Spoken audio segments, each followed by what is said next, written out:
ରୂपान्तरित करने को प्रतिबद्ध। आमे विश्वमानर भित्तिभूमि को त्वरान्वित करने सह कौशल विकास माध्यम जीववर्ग को सशक्त करूँ, अधिक उत्पादनशीलता कृत्रिम बुद्धिमत्ता को व्यवहार करूँ, बहुविध शिल्प को प्रोत्साहन देवु एवं राज्यर महिला और दुर्बल वर्ग मान प्रोत्साहित कर राज्यर सर्वांगीन अभिवृद्धि को दृढ़ करूँ। मु संप्रति भुवनेश्वर, कटक, पुरी, पारादीप अर्थनैतिक क्षेत्र बीसी पीपीईआर व्यापक अर्थनैतिक योजना शुभारंभ करिछि। एही बजेट रे मु पवित्र गृह को अवगत करने को चाहे जे भुवनेश्वर, कटक, पुरी, पारादीप अर्थनैतिक क्षेत्र को मॉडल भाव ग्रहण करी पर्यायक्रमे 3टी अर्थनैतिक क्षेत्र यथा बरगढ़, झारसुगुड़ा, संबलपुर, ब्रह्मपुर, छत्रपुर, गोपालपुर एवं जयपुर, कोरापुट, सुनाबेड़ा गुड़ी को अर्थनैतिक क्लस्टर भाव परिगणित करा जिवो। पर्यटन क्षेत्र में केंद्र सरकार सहित समन्वय आनिबा पई आमे पुरी रे सामुगा प्रकल्प एवं हीराकुद को प्रमुख पर्यटन स्थल भाव चिन्हट करिछु।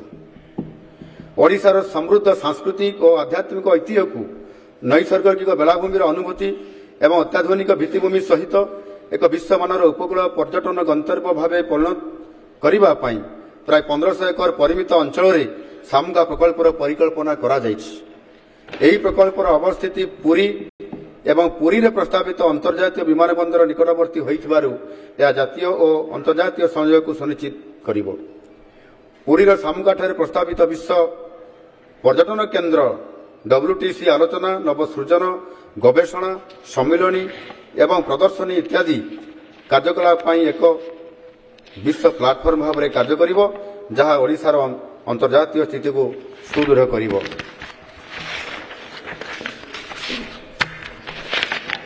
हीराकुदर समन्वित पर्यटन विकास लक्ष्य होउछि डैम अंचल, देब्रिगढ़ वन्यप्राणी अभयारण्य, द्वीप समूह एवं आखपाख जिलागुड़ी को अंतर्भुक्त कर एक व्यापक मास्टर प्लान माध्यम यही अंचल को एक स्थायी विश्वस्तरीय पर्यटन गंतव्य स्थल में परिणत करवा।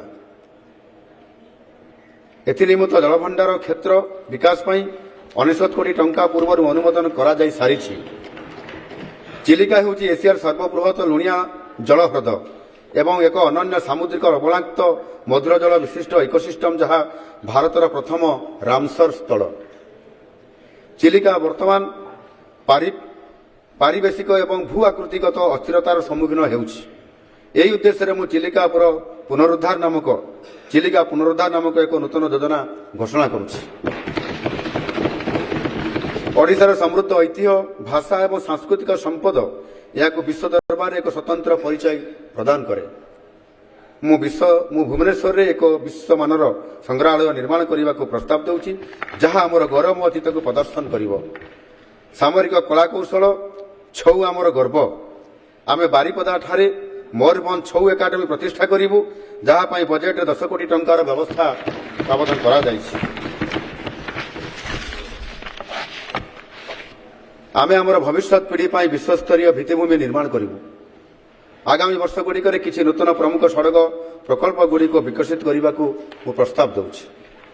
कोरापुट जिलार जयपुर सहर को उपकूलवर्ती सहर ब्रह्मपुर सहित संजोग करने प्राय 9000 कोटी टंका प्रकल्प मूल्य 287 किलोमीटर लंब विशिष्ट ब्रह्मपुर जयपुर रास्ता विकसित करा जिवो। नमो एक्सप्रेसवे पूर्व पश्चिम कॉरिडोर भावे गजपति जिलार पारलाखेमुंडी को बरगढ़ जिलार अंबाभना सहित संजोग करिवो। 969 किलोमीटर विशिष्ट अटल एक्सप्रेस वे उत्तर दक्षिण कॉरिडोर भाव में मालकानगिरी जिलार मोटू को मयूरभंज जिलार तिरिंग सहित संजोग करिवो। माननीय बाचस्पति महोदया, विकसित ओडिशा विजन अनुसार आमे 2036 सुधा ओडिशा को 500 बिलियन अमेरिकीय डॉलर अर्थनीति में रूपांतरित करने को लक्ष्य रखिछु। यही परिप्रेक्षी में आगामी पीढ़ीर आवश्यकता पूरण करने भुवनेश्वर में निम्नलिखित नूतन सरकारी कोठा निर्माण प्रस्ताव मान दूची।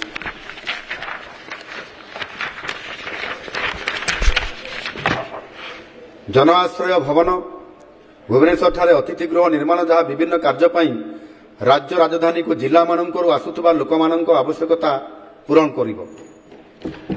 नूतन राज्य विधानसभा सौध, नूतन लोकसभा भवन, विश्वमानर एक नूतन संग्रहालय एवं ओडिशा मंडप सम्मिलनी केन्द्र। माननीय बाचस्पति महोदय 2025-26 आर्थिक वर्ष में ओडिशा भारत में घरोई निवेश एक अग्रणी गंतव्य स्थली भाव उभा होइछि। याछड़ा ओडिशा देशर प्रस्तावित मोट घरोई विनियोगर प्राय 13.1% अंशीदार हेबा सह विनियोग आकर्षण दृष्टि द्वितीय सर्वोच्च राज्य हो पारिछि। एही सुफल प्रदर्शन जोगु ओडिशा निवेशक माननकु आकर्षित करि पारिछि, जहा विकसित ओडिशा 2036 पई थिबा निवेश अनुकूल नीति एवं अर्थनैतिक गति को प्रतिफलित करे। शिल्प क्षेत्र में राज्य सचेतन भाव में पारंपरिक शिल्प व्यतीत टेक्सटाइल, फार्मास्यूटिकल, इलेक्ट्रोनिक्स एवं सबुज शक्ति क्षेत्र में विविधता आनी। ओडिशा पर्यटन शिल्प, खाद्य प्रक्रियाकरण, भित्तिभूमि विस्तार एवं व्यवसाय करिवार सहजता भली नियुक्ति क्षेत्र गुड़िक मूल्ययुक्त उत्पादन को प्राथमिकता देउछि। यह राज्य को 2036 सुधा 500 बिलियन अमेरिकीय डॉलर एवं 2047 सुधा 1.5 ट्रिलियन अमेरिकीय डॉलर अर्थनीति को वृद्धि करिबारे सहाय्य करिवो। आमर दृष्टिकोण साहसिक एवं हासिल योग्य। एथिपाई संस्कार एवं कार्यदक्षता परिमापक परिवारुथबा प्रतिष्ठानर आवश्यकता रहिछि।